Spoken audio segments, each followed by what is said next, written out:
The meeting hall of the Galactic Council was bigger than any stadium on Earth. Jake Morrison stood at the human section, watching as hundreds of different alien species argued and shouted. Each species looked different. Some had scales, others had fur, and a few were just floating balls of light. But they all shared one thing today. They were all afraid. The huge screens around the room showed the same terrible image. A massive dark cloud was moving through space, eating everything in its path. Stars disappeared when it touched them. Whole planets vanished like they never existed. The cloud had a name that made everyone shake. The Devourers. Jake tried to speak, but no one would listen. The Zephyrians, tall blue beings with 4 arms, were already packing their things. Their leader spoke in a high voice that echoed through the hall. "We leave now. Our ships are ready. Anyone who stays will die." The Kalenti warriors, who looked like giant cats standing on 2 legs, nodded in agreement. They had never lost a war in 3,000 years, but even they were running away. Their general stood up, his golden fur standing on end. "The Zephyrians are right. We cannot fight what we cannot touch. The Devourers are not an enemy. They are death itself." Even the Etherians were leaving. These beings were the oldest in the galaxy. They were made of pure energy and had helped younger species for millions of years. Their representative floated above everyone else, glowing softly. "We have seen many things in our long existence, but this is beyond even us. We will move to another dimension until the danger passes." Jake finally managed to get attention by hitting the communication button hard. The sound rang through the hall. "Earth requests permission to speak." The room went quiet. Everyone turned to look at the human. The council leader, a being that looked like a giant octopus made of crystal, waved a tentacle. "The human may speak, though we wonder what he could add. His species has only been in space for 200 years. Jake stood straighter. "You're all running. Every single one of you. But someone needs to stay and fight." The room exploded in laughter. Not happy laughter, but the kind that comes from shock and disbelief. The Andromedan delegate, whose skin changed colors with emotion, turned, bright orange with amusement. "Fight? Young human, do you know what the Devourers are? They eat matter itself. Your weapons, your ships, your planets, even your bodies would just become their food." "Maybe," Jake said. "But running forever isn't living. It's just dying slowly." Meanwhile, far from the council hall, Captain Lisa Rodriguez stood on the bridge of Earth's newest warship. Through the wide windows, she could see Allied ships beginning to power up their escape drives. Huge vessels from a dozen different worlds were preparing to run. Her second-in-command, Lieutenant Sam Cooper, looked at his screens with worry on his face. "Captain, I'm counting over 3,000 ships beginning evacuation procedures. The Zephyrian fleet is already jumping out." Rodriguez watched as bright flashes lit up space. Each flash was a ship running away, using faster-than-light travel, to escape to the edge of the galaxy. She had never seen so many ships leave at once. It was like watching hope itself disappear. "What are our orders, Captain?" Sam asked. He was young, maybe 25, but Rodriguez had chosen him because he never panicked. She turned from the window and looked at her crew. 30 men and women, all human, all watching her. She saw fear in some faces, determination in others. But most importantly, she saw trust. They would follow her orders, whatever she decided. "Open a channel to Earth Command," she said. Her voice was calm and clear. "Tell them we request permission to establish a defensive line." The bridge went, completely silent. Everyone stared at her. Finally, Sam spoke. "Captain, did you say defensive line against the Devourers?" "I did. But Captain, the Kalenti are running, the Etherians are running, everyone is running." Rodriguez walked to the center of the bridge. "And that's exactly why we need to stay. Someone has to try. Someone has to learn about this enemy. Even if we lose, even if we die, we might learn something that helps others survive later." She looked at each crew member. "I won't order any of you to stay. This isn't a normal military situation. If you want to evacuate with the others, I'll arrange transport. No shame, no judgment." Nobody moved. Nobody spoke. Then Sam stepped forward. "With respect, Captain, you'll need someone to handle communications when we face them." One by one, the others stepped forward too. The navigator, a woman named Helen Price, smiled grimly. "Can't let you have all the fun, Captain." Back at the council, Jake was still arguing. Most delegates had already left, but a few remained to watch the crazy human. Earth formally requests that any defensive data, any information about the Devourers, be shared with us immediately. The crystal octopus leader rippled with what might have been sadness. "Young human, there is no data. Every species that has faced them directly has been destroyed. No survivors, no messages, nothing. That is why we flee." "Then we'll be the first to survive and report back," Jake said. An old Zephyrian who had stayed behind longer than his people spoke up. "I have seen brave species before. The Tyranni were brave. They had weapons that could destroy moons. They lasted 4 minutes against the Devourers. The Melody were brave. They tried to communicate, to reason with the darkness. They lasted 2 minutes. Jake met the alien's 4 eyes. "And how long did the species who ran last?" The Zephyrian had no answer to that. As the evacuation continued, Earth's colonies buzzed with activity. On Mars, factories that usually made farming equipment switched to building weapons. On the Moon, scientists worked day and night trying to understand the enemy. On space stations throughout the solar system, humans prepared for war. The news spread quickly. Earth was staying to fight. Many other species thought humans had gone insane. Some admired their courage. A few even slowed their evacuation to watch what would happen.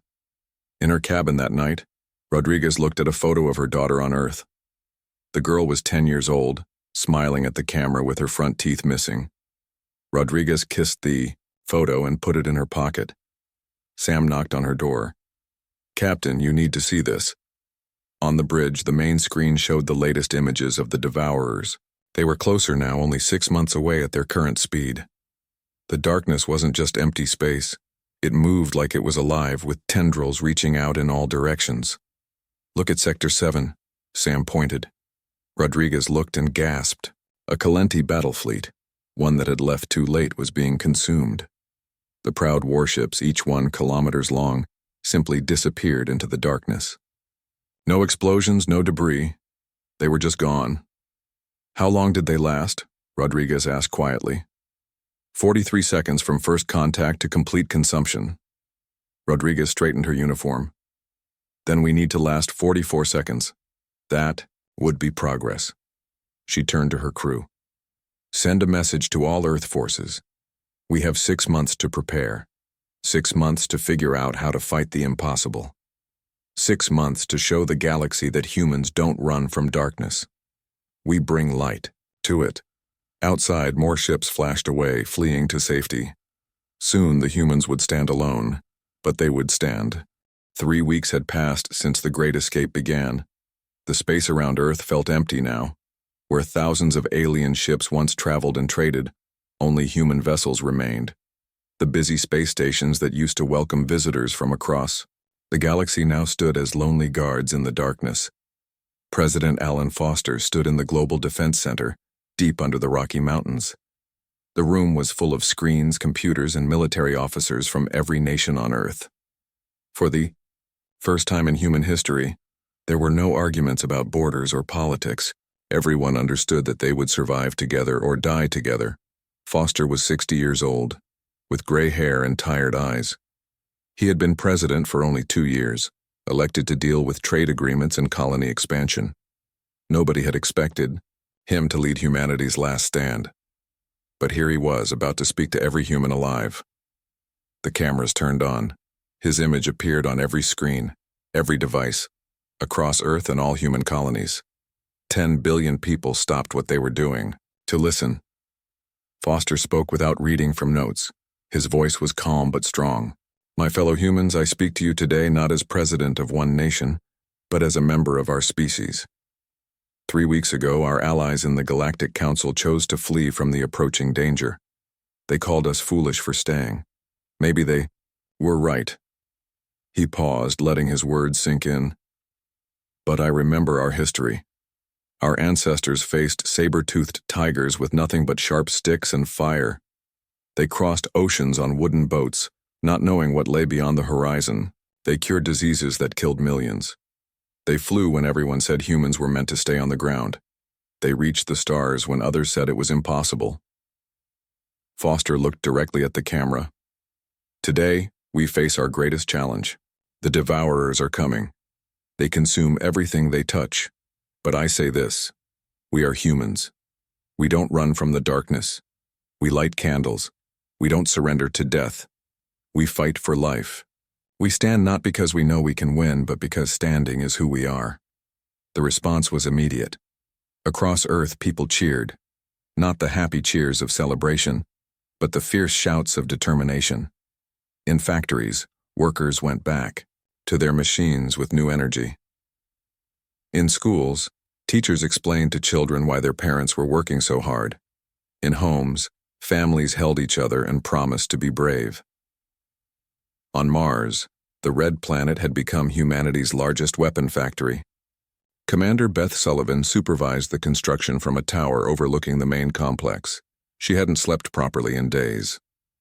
Her uniform was wrinkled, her blonde hair tied back messily, but her eyes were sharp and focused. "Report," she called to her assistant. "Production is up 300% from last week," the young man replied. "But Commander, we're running out of raw materials." Sullivan looked at her data pad. They were building a new type of ship, designed specifically to fight an enemy that ate normal matter. "Start mining operation on Phobos and Deimos. Strip them bare if we have to. Every piece of rock, every grain of dust might make the difference." In the science section of the moon base, Dr. Marcus White stared at equations that covered every wall of his lab. He was a tall, thin man who forgot to eat when he was thinking hard. His team of 30 scientists from around Earth worked beside him, all trying to solve the same puzzle. "It doesn't make sense," Dr. White muttered. "The devourers consume matter, but they have to obey the laws of physics. Energy cannot be created or destroyed, only transformed." Dr. Amy Chen, a young physicist from California, looked up from her computer. She had bags under her eyes, but her mind was still sharp. What if they're not destroying matter? What if they're moving it somewhere else? White stopped writing. He turned slowly to look at her. "Moving it where?" "Another dimension. Think about it. The reports say ships just disappear. No explosion, no debris. That's not destruction, that's transportation." The room went quiet. Everyone understood what this meant. If the devourers were moving matter to another dimension, then maybe, just maybe, there was a way to block that movement. White grabbed his phone. "Get me the president. Tell him we might have something." Back in space, Admiral Greg Palmer organized Earth's defenses from Fortress Luna. The moon had been transformed into the largest military base ever built. Weapons pointed out in every direction. Shields powered by fusion reactors covered the entire surface. It was humanity's castle in space. Palmer was an old soldier, 70 years old with scars from wars that now seemed unimportant. He looked at the tactical display showing Earth's forces. 800 ships. That's all we have to stop them. His aide, a young officer named Carol Wright, studied the numbers. "Sir, the Calenti had 3,000 ships. They lasted less than a minute." Palmer smiled grimly. "The Calenti ran while fighting. We're not running, we're digging in. There's a difference." He pointed to positions around the solar system. "I want minefields here, here, and here. Use the asteroids as weapon platforms. Turn every moon into a fortress. If the devourers want Earth, they'll have to fight for every inch of space to get here." On Earth, something amazing was happening. Old enemies became friends. Countries that had fought wars for centuries now shared their best technology. Rich nations sent resources to poor ones. Scientists who had competed for prizes now worked together. In a factory in Detroit, car workers built drone fighters. In a lab in Tokyo, engineers designed new shield systems. In Russia, old missile silos were converted to launch platforms for space weapons. In Brazil, the rainforest pharmaceutical companies created combat drugs to keep pilots alert for days. In South Africa, diamond mines provided carbon for armor plating. Private Danny Miller wrote a letter to his daughter while stationed on the front line. He was just 28, a Marine from Texas who had joined the Space Force for adventure. Now he was part of humanity's thin line of defense. "Dear Sophie," he wrote, "I know you're scared. I'm scared too. But being scared is okay. Being brave doesn't mean you're not afraid. It means you do what's right even when you are afraid. We're staying to fight because if we don't, who will protect the next group of people these things find? Maybe we can't win, but maybe we can hurt them enough that they think twice before attacking someone else." As the weeks passed, humanity's preparations grew desperate.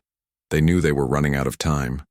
The Devourers were moving faster, now, as if they could sense the meal waiting for them. Jake Morrison returned from the abandoned council station with the last bit of alien technology left behind. Most species had taken everything, but a few had left gifts. The Zephyrians left blueprints for shield improvements. An old Etherian had secretly given humanity a message. You cannot defeat them with force. Look deeper. Rodriguez, now promoted to Fleet Admiral after Palmer's retirement due to health issues, studied every piece of information. She ran simulation after simulation, each one ending the same way. Total defeat in under 5 minutes. But humans had one advantage that no other species had shown. They were unpredictable. While others had tried to fight or flee in organized ways, humans were planning something different. They called it Operation Chaos. The plan was simple and insane. Instead of meeting the Devourers with organized battle lines, humanity would attack from every direction at once. Thousands of small fighters, drones, and missiles would swarm the darkness. Most would be consumed instantly, but maybe, just maybe, some would get through and send back data. Dr. White's team worked on their own plan. Using Chen's dimension theory, they were building a weapon unlike anything ever created. It would need the power of 3 fusion reactors and might only fire once before destroying itself. But one shot might be enough to prove that the Devourers could be hurt. As Earth prepared, children painted messages on the hulls of warships. Humanity stands. For those who come after, we are the light. The ships carried not just weapons, but the hopes and dreams of 10 billion souls. The countdown began. 4 months until contact. Humanity stood alone, but they stood ready. They would face the darkness with everything they had, not because they knew they would win, but because somebody had to try. The day arrived with no fanfare, no dramatic music, no speeches. Just the cold reality of proximity alarms screaming across every human ship and station. The Devourers had reached the edge of human space. Admiral Lisa Rodriguez stood on the bridge of humanity's flagship, the United Earth. Through the reinforced windows, she could see it. The darkness wasn't just an absence of light. It was a living thing, rolling forward like a storm made of hungry shadows. Stars on the edge of the Oort cloud were going out one by one. "Distance to contact?" she asked, her voice steady. 4 hours. At current speed, Sam Cooper replied from his station. He had been promoted to commander for his work preparing Earth's defenses. "All stations report ready, Admiral." Rodriguez nodded. Around her, the bridge crew worked at their stations. Nobody spoke unnecessarily. They all knew this might be their last day alive. But they were here doing their jobs because that's what humans did. "Launch the first probe wave," Rodriguez ordered.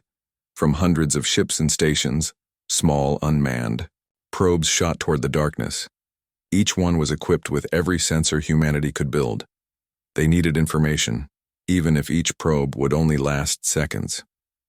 Back on Fortress Luna, the moon base that had become humanity's military center, Admiral Greg Palmer watched from his wheelchair.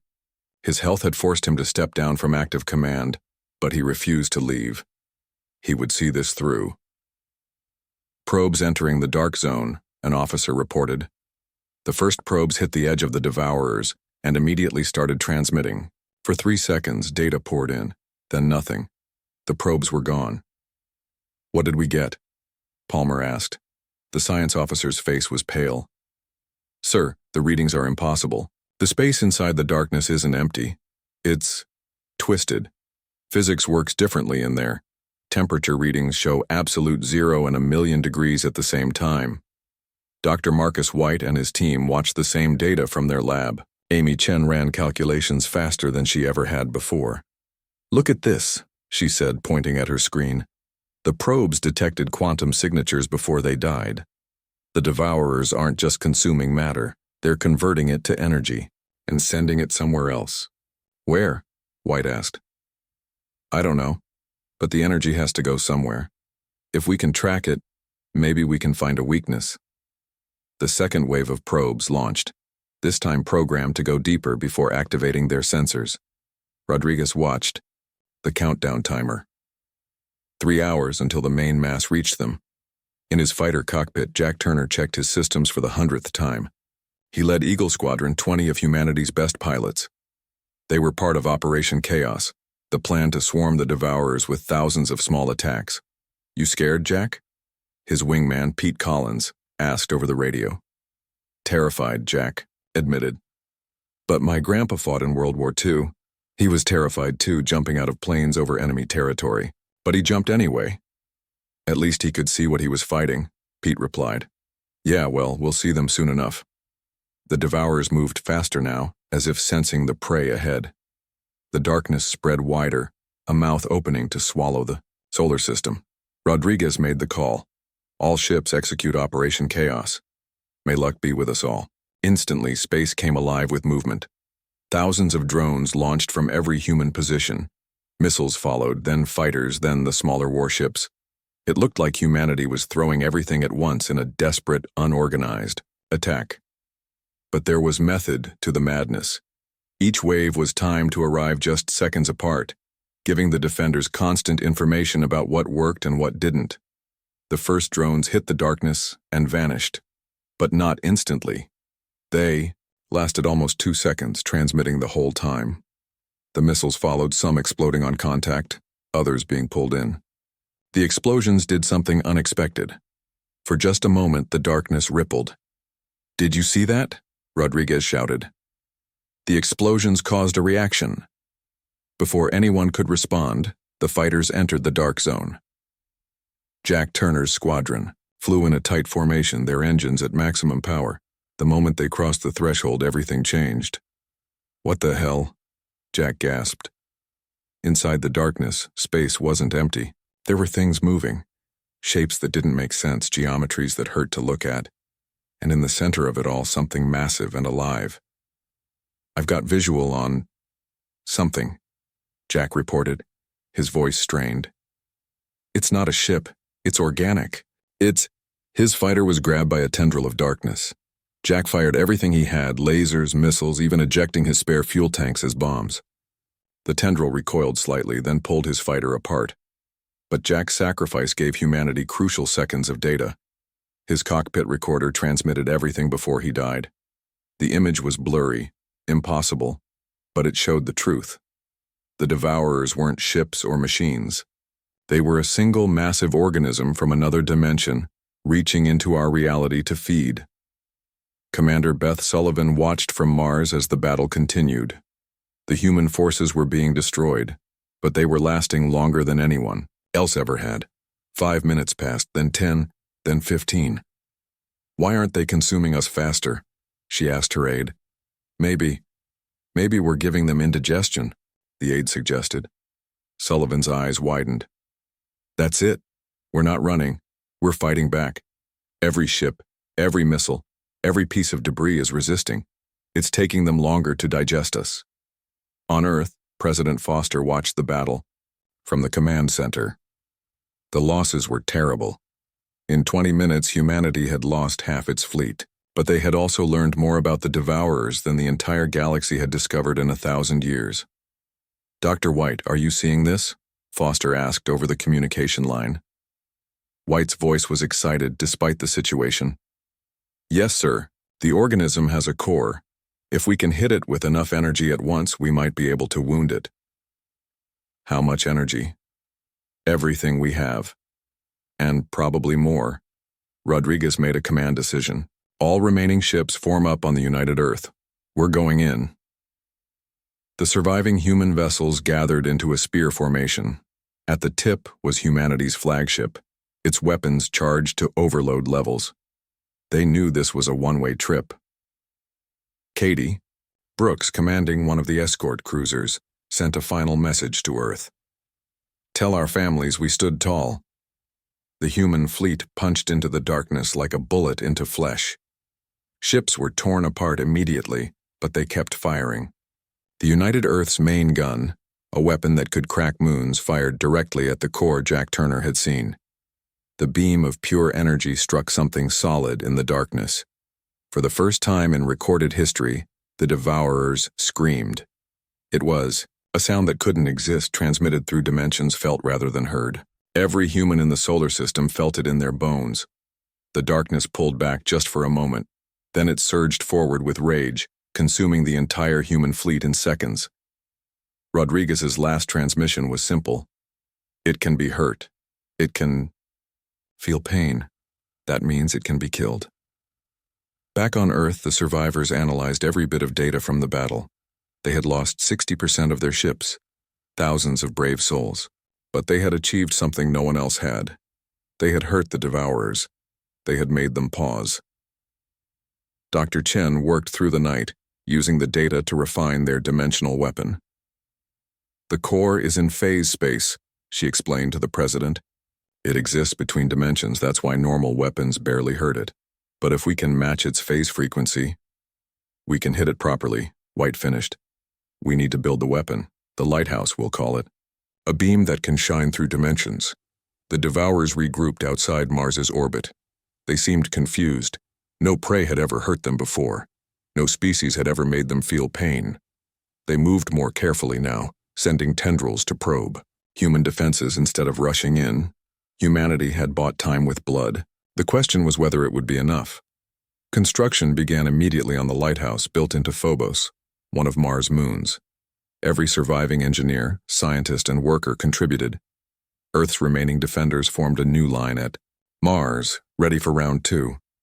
Private Danny Miller, who had survived the battle in an escape pod, wrote another letter to his daughter. "We heard it today, Sophie.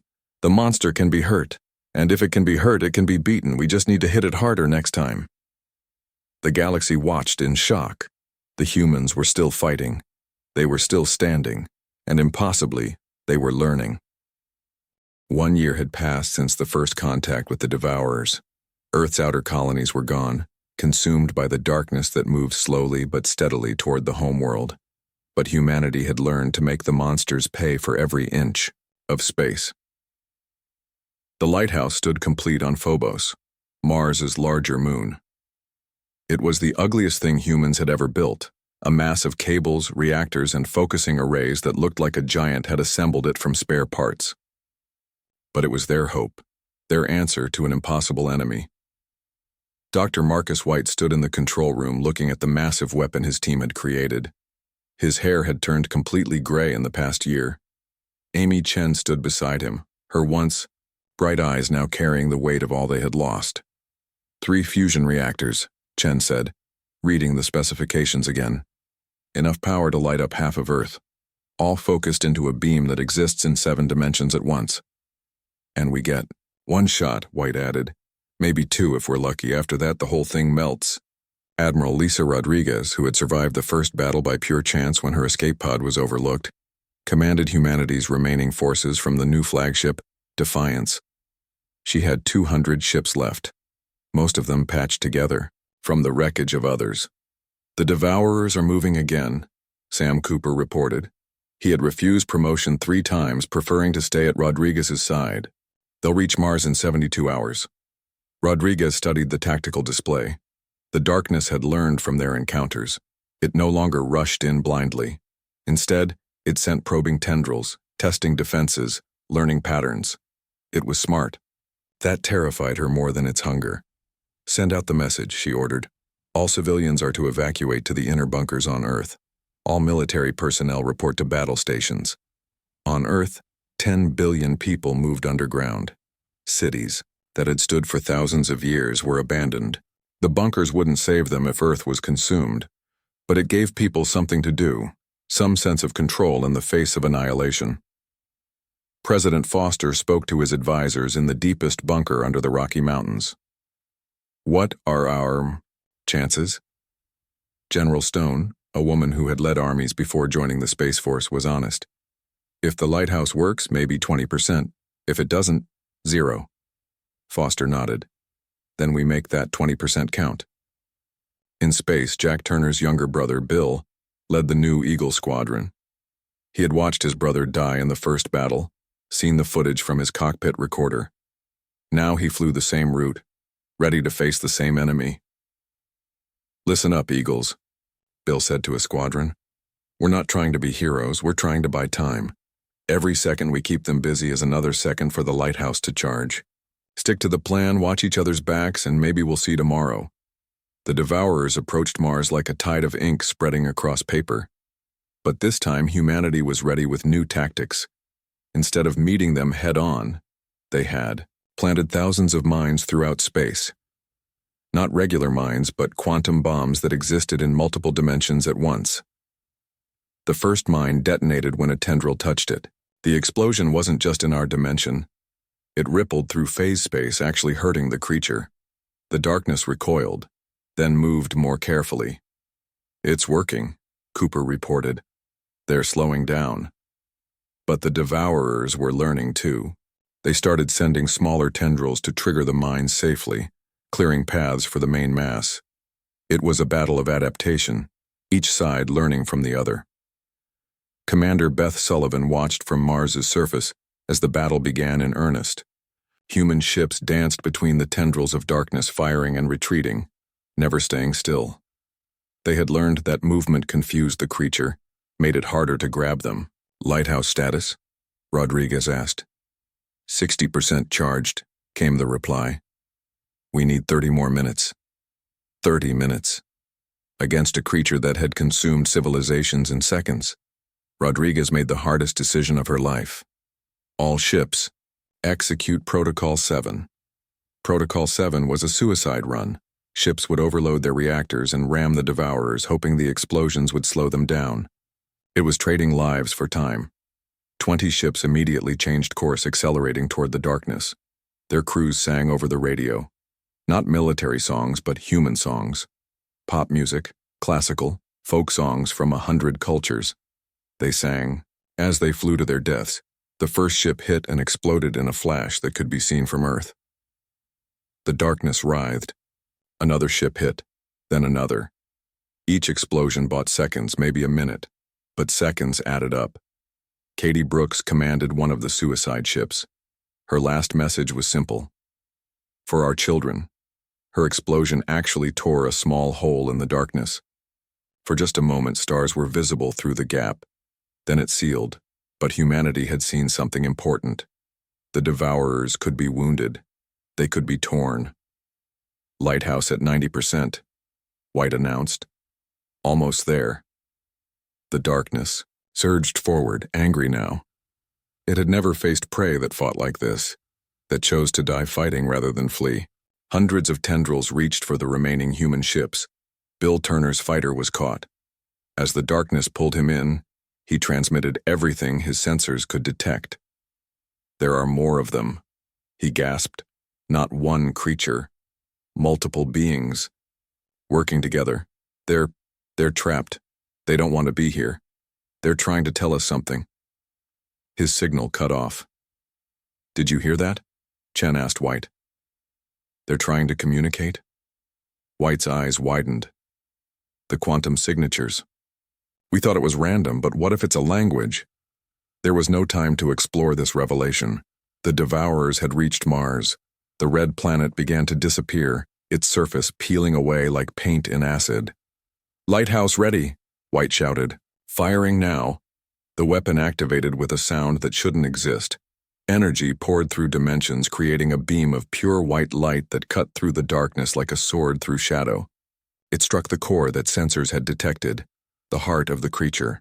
The scream that followed shattered windows on Earth, millions of miles away. The darkness convulsed, pulling back from Mars. Half the planet was gone, but half remained.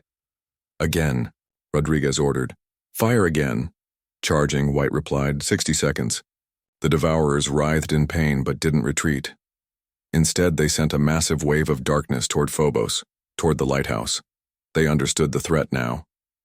All remaining ships, protect the lighthouse, Rodriguez commanded. The last human, fighters threw themselves at the approaching darkness. Ships collided with tendrils, exploding on impact. Others formed barriers with their hulls, being consumed slowly to buy precious seconds. Private Danny Miller, stationed on Phobos, manned an anti-aircraft gun. It was useless against the Devourers, but he fired anyway. Every human on the moon fired everything they had, adding their defiance to the fight. "Lighthouse ready," White announced. The second beam fired, striking deeper into the darkness. This time, something unexpected happened.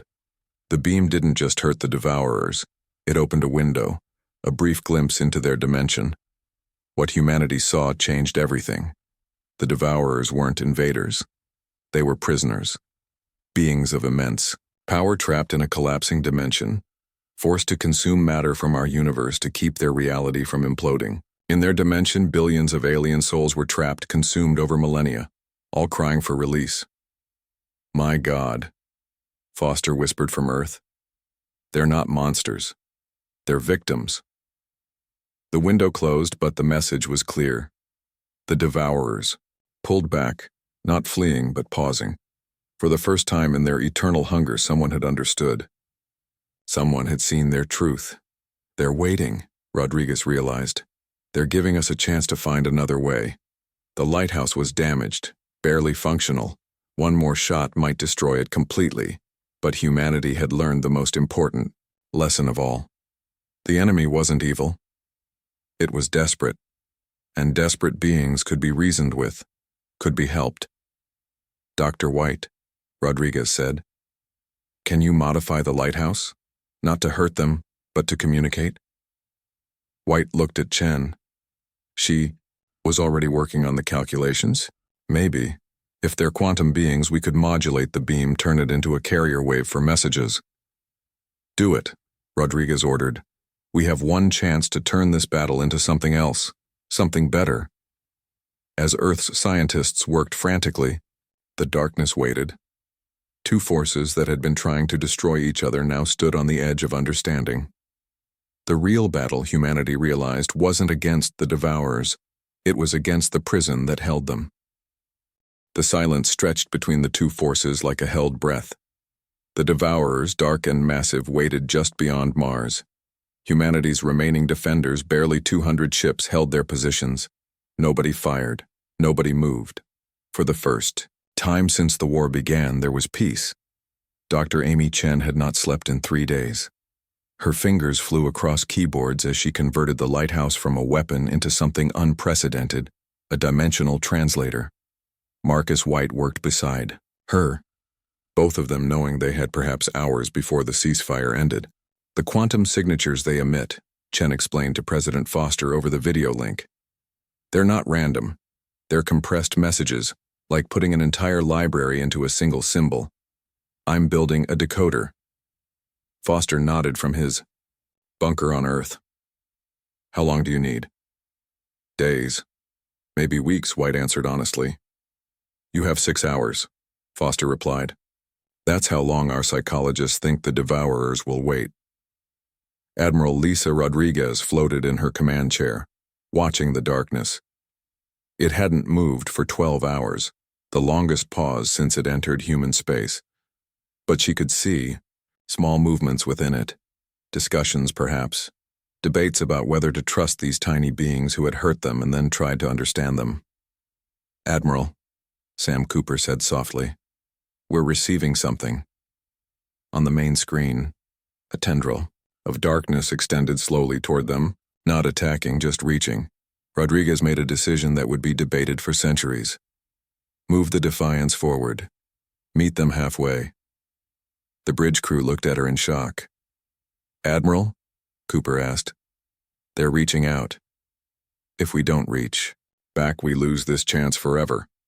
The human flagship moved forward slowly. As it approached the tendril, Rodriguez stood up. "Open all channels. Broadcast on every frequency." She spoke into the darkness. "We see you. We see your pain. We're trying to understand. Please give us time. The tendril touched the Defiance's hull gently. The ship wasn't consumed. Instead, images flooded the computers. Not data, but memories. Visions of a dimension where physics worked differently, where beings of pure thought lived in harmony until their universe began to collapse. They had tried everything to save their reality, finally tearing a hole into our dimension to steal matter and energy. But the hole couldn't be closed. They were trapped, forced to feed or watch their universe implode, taking ours with it. Rodriguez saw civilizations the Devourers had consumed, not from hunger, but from desperate need. Each consumption brought them pain, the absorbed souls trapped, with them in their dying dimension, billions of minds screaming in a prison that was slowly crushing them all. Dear God, Cooper whispered, they're not invaders. They're refugees. On Phobos, Chen suddenly shouted, I've got it. The translation. Protocol works. She sent the program to the modified lighthouse. White aimed it at the darkness and fired. Not a weapon this time, but a message. We understand. We will help. Stand down. The response came immediately. For the first time, humanity heard the Devourer's true voice. It wasn't a roar or scream, but something like crying. The voice of beings who had been alone and hated for so long they had forgotten hope existed. Help, impossible, dimension, collapses, must, feed, or all, dies. The message was broken but clear. They couldn't stop consuming matter without their dimension collapsing, which would destroy both universes. It was an impossible problem. But humans had a long history of solving impossible problems. Foster gathered Earth's greatest minds. Not just scientists, but philosophers, engineers, artists, anyone who could think creatively. The question was simple and impossibly complex. How do you save a dying universe without destroying your own? A child in Tokyo, watching the discussions on TV, sent a message that reached the president. Why not share? We share toys when there aren't enough. Can't we share universe? Foster read the message aloud in the meeting. The room went quiet. Then Dr. Chen spoke up. The child might be right. We can't stop them from taking matter, but what if we could control what they take? Give them what we can spare? You mean feed them voluntarily? General Stone asked. Not feed, White corrected. Trade. We give them matter they need. They give us something in return. They're beings of pure thought. Imagine what they could teach us. The idea was radical, insane, and perfectly human. Instead of fighting or fleeing, they would negotiate with the darkness. Rodriguez carried humanity's proposal to the Devourers. Using the modified lighthouse, they sent detailed messages back and forth. The negotiations took days. The Devourers were suspicious. No species had ever offered to help them before. They had been hated and feared for so long. Kindness seemed like a trap. But humanity persisted. They showed the Devourers images of Earth's history. Wars that ended in peace. Enemies who became allies. The Marshall Plan, where victors helped rebuild the defeated. The International Space Station, where former enemies worked together among the stars. This is who we are, Rodriguez transmitted. We're not perfect. We fight. We make mistakes. But we also forgive. We help. We find better ways. The Devourers responded with their own history. They had been called the Enlightened once, beings who had transcended physical form. They had been explorers, teachers, artists of reality itself. The consumption wasn't their nature, but their curse. Finally, an agreement was reached. Humanity would establish collection points throughout the solar system. Asteroids, dead moons, space debris, all the matter that served no purpose would be given freely to the Devourers. In return, they would share their knowledge, their technology, and most importantly, work with humanity to find a permanent solution. The first transfer happened a week later. A small asteroid, marked with human symbols of peace, was pushed toward the darkness. The Devourers consumed it carefully, gratefully. Then they sent something back. Knowledge. Mathematical proofs that solved problems humanity had struggled with for centuries. medical information that could cure diseases, star maps of galaxies humans had never imagined. But more than knowledge, they sent art, music made of gravity waves, paintings drawn in magnetic fields, stories told in quantum states. The Devourers weren't just survivors. They were a civilization of incredible beauty trapped in an endless nightmare. Over the following months, the relationship grew. Human engineers worked with Devourer scientists to design a permanent solution. The plan was ambitious: create stable portals between dimensions, allowing controlled transfer of energy without the destructive consumption. It would take decades to complete, but it offered hope. The galaxy watched in amazement. The species that had fled began to return, finding humanity not conquered but working alongside the terror that had chased them away. The Galactic Council reconvened, with Jake Morrison again representing Earth. "You allied with them?" the Crystal Octopus leader asked in disbelief. "We understood them," Jake replied. "They weren't evil. They were dying. The difference between a monster and a victim is often just perspective. The Zephyrians were skeptical. They consumed entire civilizations. And they carry the guilt of every soul," Jake answered. "They're working to free those they consume, to give them peace. How many of us would do the same?" 5 years passed. The dimensional portals were completed, 13 massive structures floating in space between Mars and Jupiter. Each one carefully regulated the flow of energy between dimensions, giving the Devourers what they needed without destroying our universe. The darkness began to recede, not fleeing, but healing. As their dimensions stabilized, they released the civilizations they had consumed, not bringing them back to life, that was impossible, but freeing their consciousness to finally rest. Captain Lisa Rodriguez, now retired and teaching at the Space Academy, stood before her students. They were a mixed class, humans and aliens, learning together. "Why did humanity stand when everyone else fled?" a young Zephyrian asked. Rodriguez smiled. "Because running would have been the smart thing to do. And humans, well, we're just stubborn enough to do the right thing instead of the smart thing." "But you could have all died," a Calenti student said. "Yes," Rodriguez agreed, "but we could have all lived as cowards too. Sometimes the risk of dying with honor is better than the certainty of living with shame." She pointed to the window, where the dimensional portals could be seen glowing in the distance. The Devourers, now called the Redeemed, worked alongside human ships, teaching, learning, healing. Every species in the galaxy had strength, Rodriguez continued. The Zephyrians had technology, the Calenti had warriors, the Etherians had wisdom. But humans? We had something else. We had the stupidity to think we could fix the unfixable and the stubbornness to keep trying until we did. President Foster, old now but still leading, gave his final address on the 10th anniversary of First Contact. "We stood not because we were brave, but because we were human. We fought not because we could win, but because it was right. And when we understood our enemy's pain, we chose compassion over conquest. That choice defined us. Not as the strongest species, not as the smartest, but as the one willing to stand when everyone else ran, and then willing to forgive when everyone else would have destroyed." The memorial wall on Luna listed the names of everyone who died in the war. Thousands of names, each one a hero who stood against the darkness. But next to it stood another monument, one that showed